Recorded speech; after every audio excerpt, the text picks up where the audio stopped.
it's just like easy for them to kind of fuck your vision up, you know?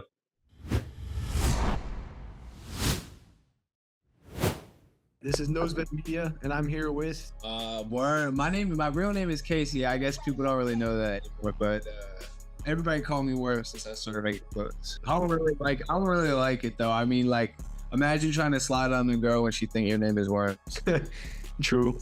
Where are you from? So I was born in like the Broward County area in Florida, in Boca. I lived in like right outside of Atlanta after that, and then I finally moved to North Carolina. What is syndrome? So that was like my first stab at a brand. One of my best friends in the world, Lucas, or Flyboy, we started a brand, and it was called Syndrome, and we literally just printed tees and sat in my mom's house and sold. Honestly, I don't know how we got so much attention, like, to begin with, but it was like everyone in Raleigh, like, people were just going crazy for it. So we dropped shit every week. People kept coming back. We were making probably a new drop every weekly, and we were selling out. So Damn. it was nice, man. Eventually we decided to like do different shit. I started actually sewing after that, and that's how this all started. So I'm really like, Syndrome kind of showed me how to run a brand, and like I had no idea how to do any type of business at that point. So it definitely showed me the ropes and made me feel comfortable in my own skin, I guess. Tell us about how you broke your hand and how it's been working with that. And I guess like the recovery too. I was skating, and yeah, actually it was my homie Alex, who works under the brand.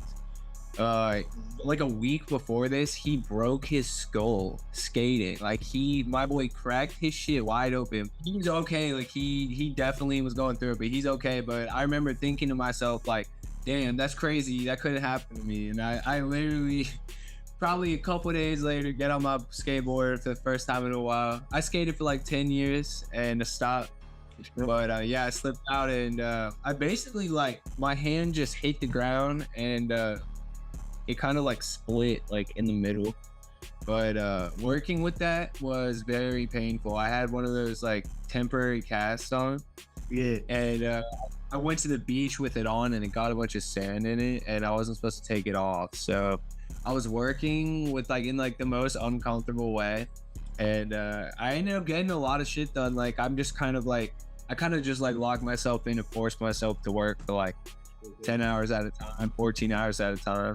So I got it done, but I'm all healed up now. I didn't think I was gonna be able to like make a fist again or whatever. But Let's see. That was a pretty quick recovery too, cause like I feel like I saw bro, it was like a month or two this ago. was like 2 weeks. That's It crazy. was like 2 fucking.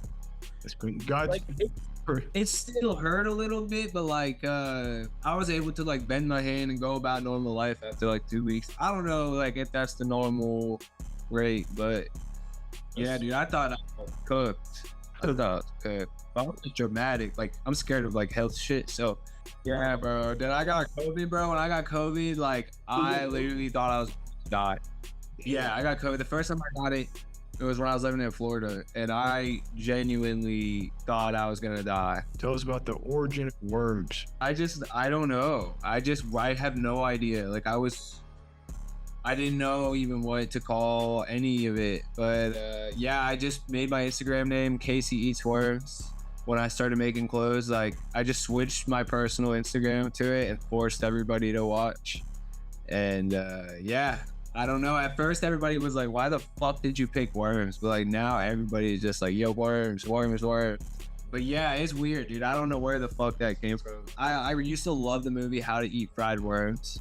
I don't think I've seen that a long time ago. I gotta rewatch that shit. And that's how I haven't seen it in forever, but Yeah. I actually like, I have no idea. That's the closest thing I can think of, but that's probably not it either. I don't know. Like, I kind of like the ring to it, but Year 3000 is definitely better. Dude, yeah, R3K, bro. Oh yeah. Hey. The minute. Yeah. Oh yeah. But yeah, I definitely like, I feel like since I tattooed this shit on me, like I kind of just wanted to force myself to be like, there's no backing out. I'm gonna go ahead and segue into it since you're already talking about it. The sixth question is, tell us about your 3000. So go for it. So year 3000, man, is like me trying to put together all the pieces that I've learned in the past like 4 years. Like I picked up like screen printing, embroidery, sewing, pattern making. Like I've learned each individual step of the process. I've come up with some good ideas and some bad ideas, and I've seen what's worked. So it's kind of just me putting it all together. And like really the concept of year 3000 is like, I want everything I make to still be relevant in that year. Like I want, by the time we get to the future, like I want to be making some shit that people would still wear in year 3000. Like we get hoodies, yeah, jackets, all pants. Like I'm trying to make some new shit. We've kind of hit like a brick wall. Like there's still innovative people out there, and I still love a lot of the designers out there, but like everyone's a designer now, and it's just creating more and more waste. So I just feel like if you're gonna be creative, you better make that shit count or hang it up. I feel like your brand is like a bridge between like high fashion and like streetwear almost.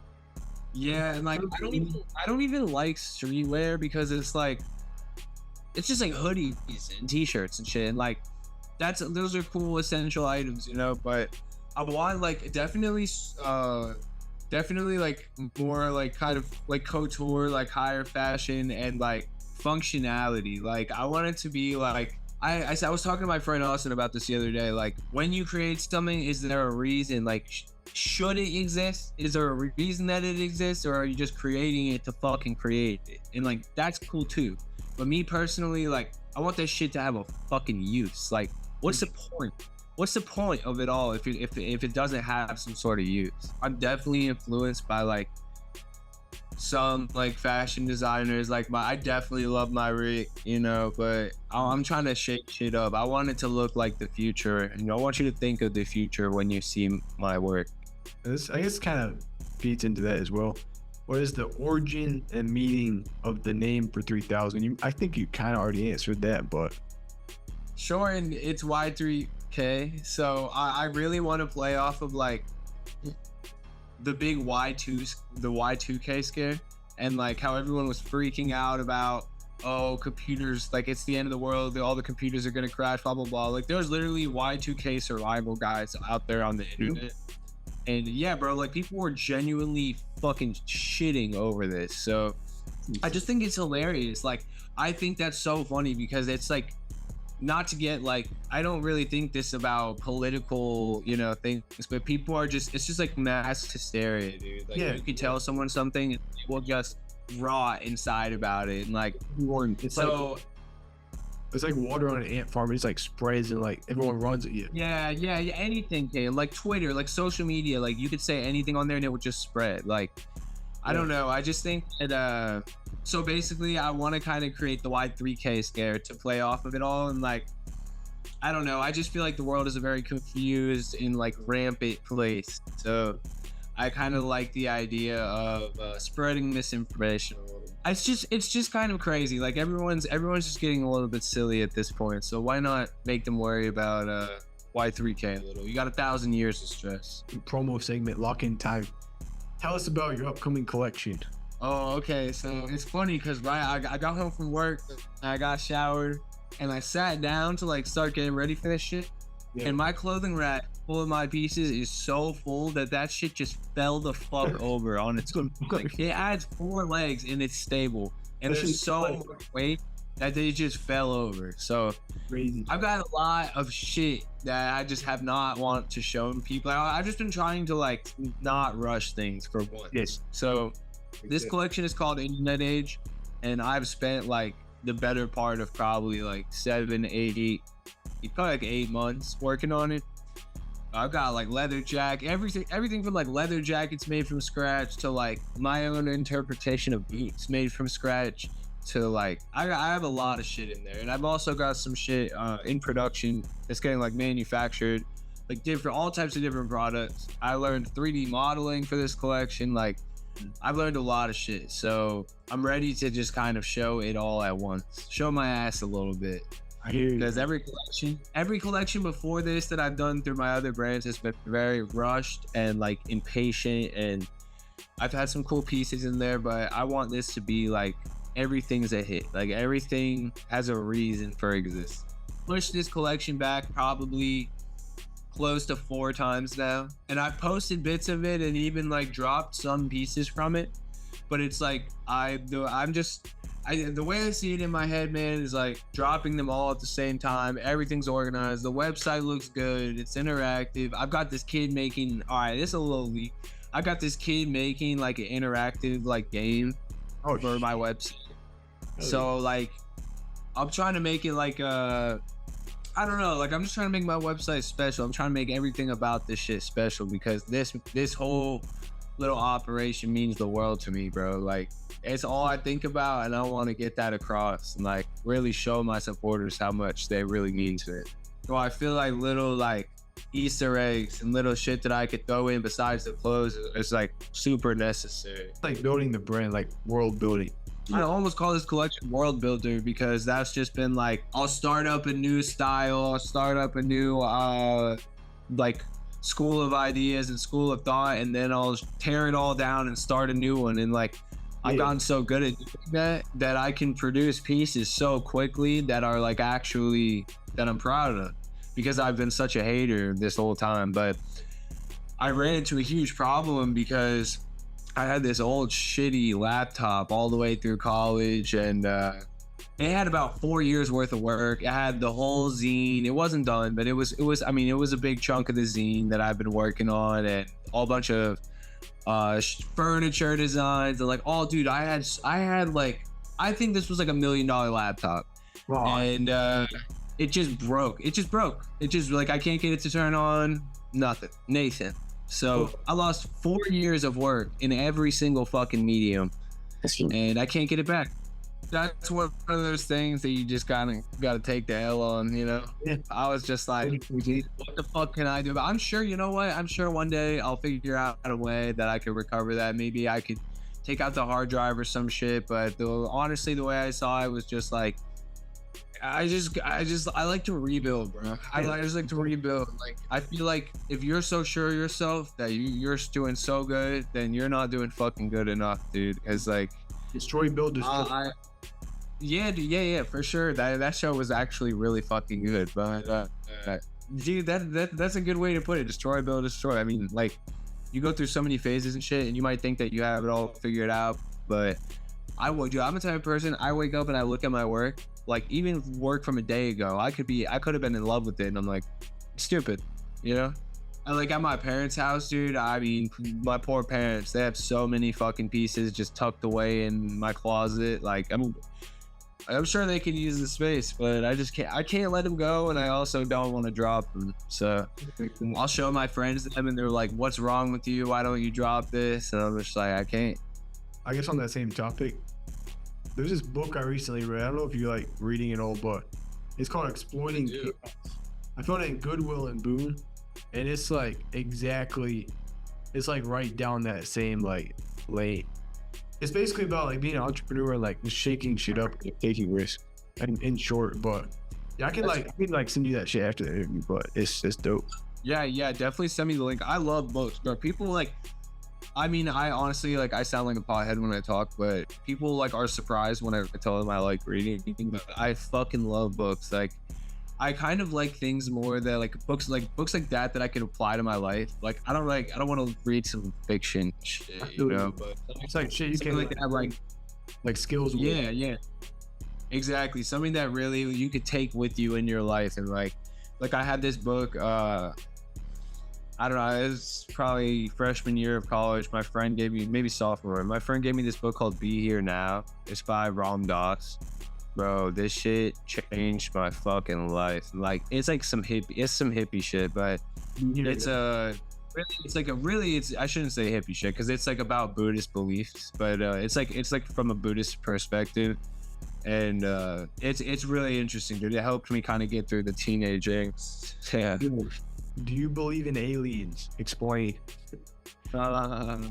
See, this is why, bro. This is why I said yes to the interview. Hell yeah, you gotta ask it. Yeah, I do. I do believe in it. I mean, it's hard not to at this point. Like, there's like proof of them. Yeah. Not a mistake. But I do. I mean, I always have. Like, I've always been that kid that's like, I want to see an alien for myself. You know, like I've always been very interested in that. And like, I think that we walk the earth with people that are from other places and don't know it, or maybe they do know it. But like, you ever walk by someone and you're like, no, like that is not have a real fucking person. Like, you seen that one video of that dude walking on the trail and this really, really white jogger walks by him, and he's like, that dude cannot be real. Like, that's that. Nah, dude, I don't think I see that, but I know what you mean. I see people like that every day that I'm just like, damn, man, they do not look like a real person. Or they'll like, you'll just like have some weird interaction with a stranger and you're like, This is like, how is Durham? Durham's really cool, dude. It's I haven't really gotten out much yet, but I don't know. I mean, I kind of just go to work and come home and make clothes, but I like Durham. I mean, it's like, it's really quiet where I live, but yeah, I don't really know many. I have like a couple friends in Durham, but I don't really know people out here like that yet. So I haven't been doing anything crazy. I live in this like small studio apartment. Tell us about your laptop gig.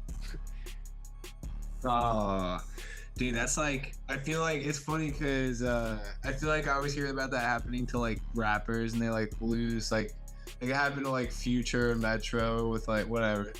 But dude, yeah, that was my fucking 56 nights or whatever project they lost, dude. That shit sucked, dude. 4 years of fucking, there's probably like thousands of files on there, dude. And really, like, I used to just like cycle through random shit and just drop.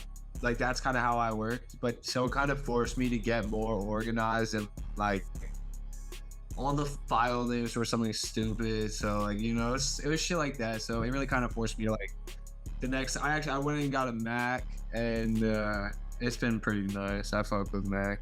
Me too. True. I never thought I'd go get one so fucking quick, dude. But yeah, I just need this shit for everything. Like photoshopping every little thing, dude. Oh, I've been making a lot of digital art. Like, I don't really drop it or like show anyone, but like I was like, even on my new laptop, like I have so many fucking files of just like digital art I made, and I'm getting pretty good at it. So I might start like finding, maybe like making prints or something. But I'm in the process of like having a bunch of fabrics made actually with some of the digital art, and those are coming out pretty cool.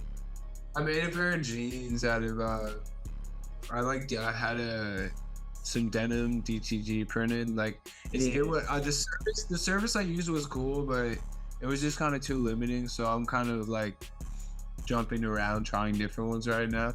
gotcha. But I do plan to, like, everyone was kind of pissed at me because I posted that and I just like wouldn't drop them. But I just like want to find the right.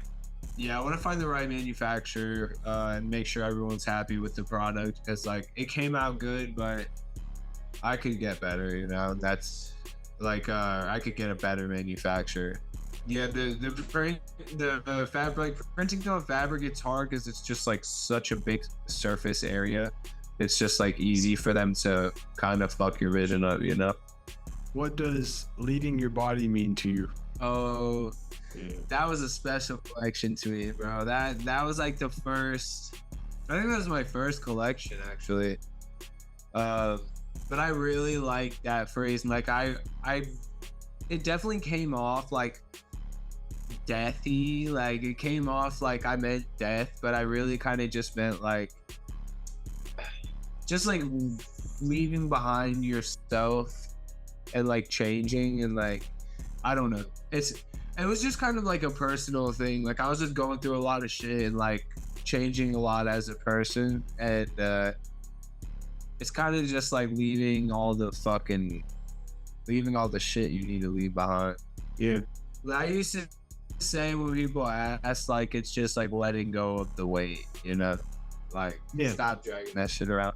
True. But I think that I had a lot of friends pass away from like fentanyl, and just like I mean, obviously like a bunch of shit, but a lot of it was fentanyl, and a lot of people from my hometown, and just like I don't know, death in general was just kind of like a weird subject for me. So it Yeah. was also kind of me facing the facts, you know, and like changing my own habits because of that. But yeah, that was definitely a deep collection for me. Like that shit made me really emotional while I was working on it too, because it was just like I was just thinking about everything, you know. But it was good. It was really good to get out. And like when I dropped that collection, it got a good reaction, and it felt good, you know. Yeah. But Shit. I would say that that was the like only real collection I've dropped yet. I guess like I don't know, maybe was there? No, there wasn't. I dropped House of Mirrors last year, Yeah. but that was kind of like a poorly executed one. Like I was disappointed in it. I ended up rushing it, and then I just wanted to move on. Yeah, bro. And like once you lose that train of thought, dude, like collections are hard because it's so much work that goes into it, and like staying in the same thought bubble for even like a month for me is hard. But like Yeah. Yeah. let alone like 4 or 5, because like that's what I really put into a collection at least. But yeah, I'm excited to like show my improvement with this collection. Like my actual sewing is much better, but like I'm also in a much better place mentally, which makes me, Oh yeah. you know, makes me freed up to have more creative input. Like that's one thing I've noticed, especially since I moved to Durham. Like I've just been feeling so. I mean, obviously I live alone, so I'm kind of just in my thoughts, and I've been able to make some pretty cool shit while being happy. I used to think you had to be sad to make art.